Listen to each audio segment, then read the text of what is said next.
The 1920s was an age of legal repression, starting with the unjust deportation and imprisonment of people who were falsely accused of having sympathy for communism. The Red Scare was an event in which Americans were scared of immigrants who brought red or communist ideals which threatened their capitalistic society. Joseph McCarthy carried out what are known as the McCarthy trials, falsely accusing a lot of celebrities and artists of siding with communism.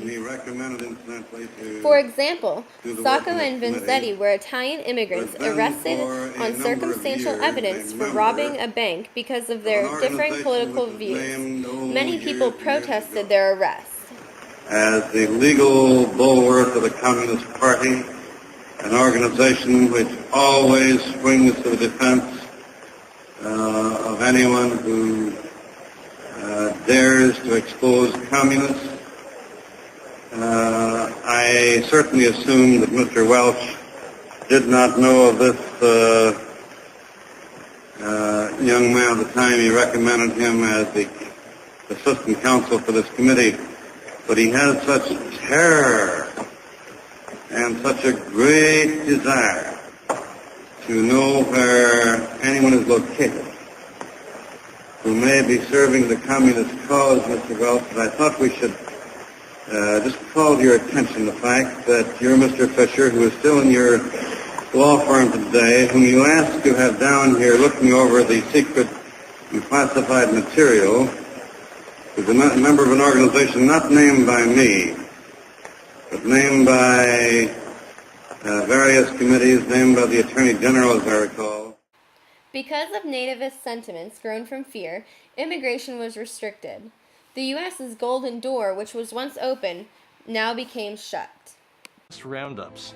People are taken out, put on Ellis Island, and if they're aliens, they are slated for deportation. And, of course, the most famous deportee who was sent off in this period is Emma Goldman. And it's like a fever that grips people. There's another wave in early 1920, and then it breaks. It's like the fever had broken.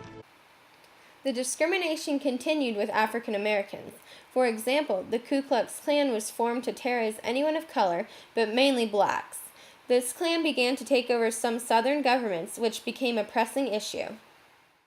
The awful treatment of African Americans in the South caused a large migration north.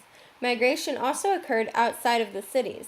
Many urban city dwellers began to get tired with loud, fast, and crowded city life and moved to the suburbs.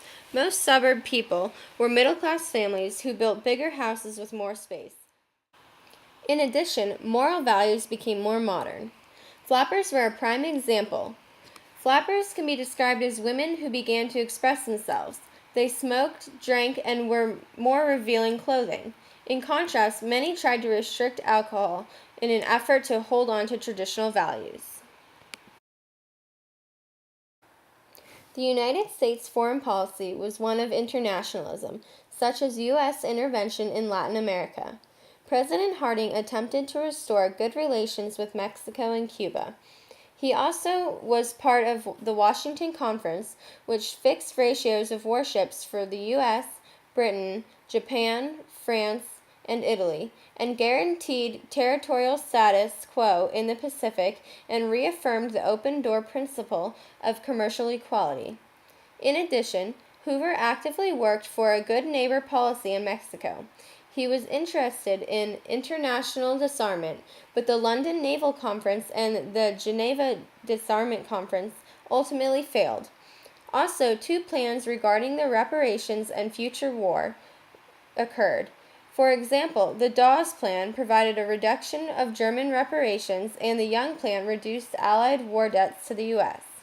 The Kellogg-Briand Pact bound the nations not to resorted war as an instrument of national policy and settled disputes peacefully. The Jazz Age is characterized as carefree. The Harlem Renaissance is a prime example of new cultures that included emphasis on music, art, and social movements involving African Americans. This cultural explosion involved racial pride fueled by the new Negro demanding civil and political rights. The Renaissance incorporated jazz and the blues. Jazz music offered Americans an unprecedented opportunity to interact regardless of race. Along with an interest in jazz music came radio. Mass communication through radio and news columns enabled fads and trends to occur, such as flagpole sitting, goldfish swallowing, and dance marathons. Americans began spending money on leisure activities like movies, dances, and sports. People began to go to nightclubs, which involved the illegal supplying of alcohol. At nightclubs, public mingling of sexes, classes, and ethnic groups also occurred. Dancing became very popular with wild music to move to that included a lot of jazz. However, the Lost Generation, a group of writers, believed that American culture had become too superficial and mass-produced, so they alienated themselves from society.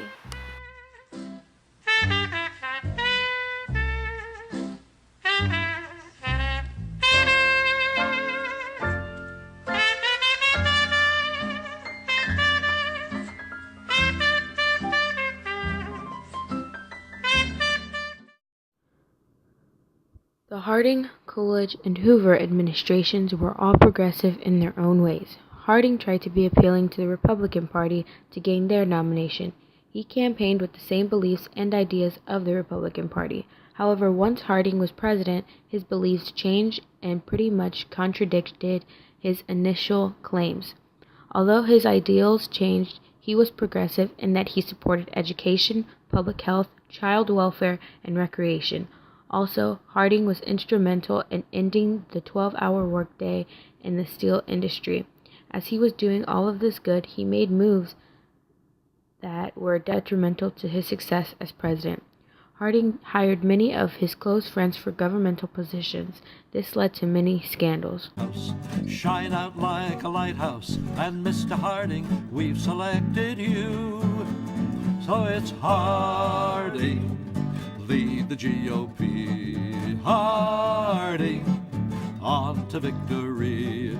We're here to make a fuss. Warren Harding, you're the man for us. We know we'll always find you with Coolidge right behind you, and Coolidge never failed, you must agree. We know he will be guarding the nation just like Harding when you are both in Washington, D.C. So it's Harding, lead the GOP. Harding, on to victory. We're here to make a fuss. Warren Harding, you're the man for us. One thing that both Harding and the next president, Coolidge, had in common is vetoing the bonus bill that would give money to war veterans. This was a very common thing for Coolidge to do. Unfortunately, he had two weird obsessions: staying close to Harding's former beliefs and the economy. Coolidge was progressive in that he wanted many economic reforms. Also, the Republican convention that gave him the nomination had equal representation for one man and one woman from each state and territory. Lastly, there was the Hoover administration. Hoover was probably the least progressive president out of the three. He implemented the Tariff Act of 1930, otherwise known as the Smoot-Hawley Tariff or the Hawley-Smoot Tariff. This was an act sponsored by Senator Reed Smoot and Representative Willis C. Hawley, and signed into law on June 17, 1930.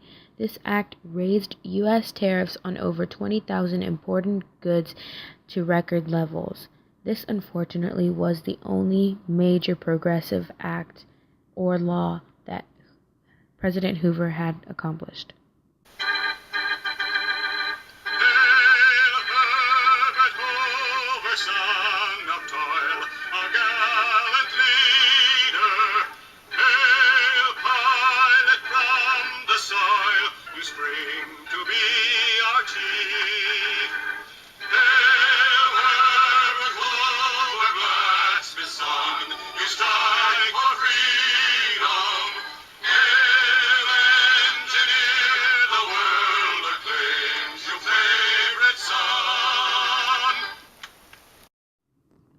The 20s truly were the boom times.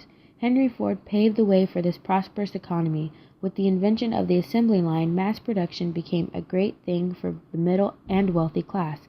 Unfortunately for the farmers, since there was such an industrial boom, the farming industry declined. Many Republicans tried to keep it afloat with acts like the Federal Farm Loan Act, but alas, they could not. Because of this, both the farmers and the Republicans were bitter. Also, since mass production was such a huge advancement, advertising came along with it.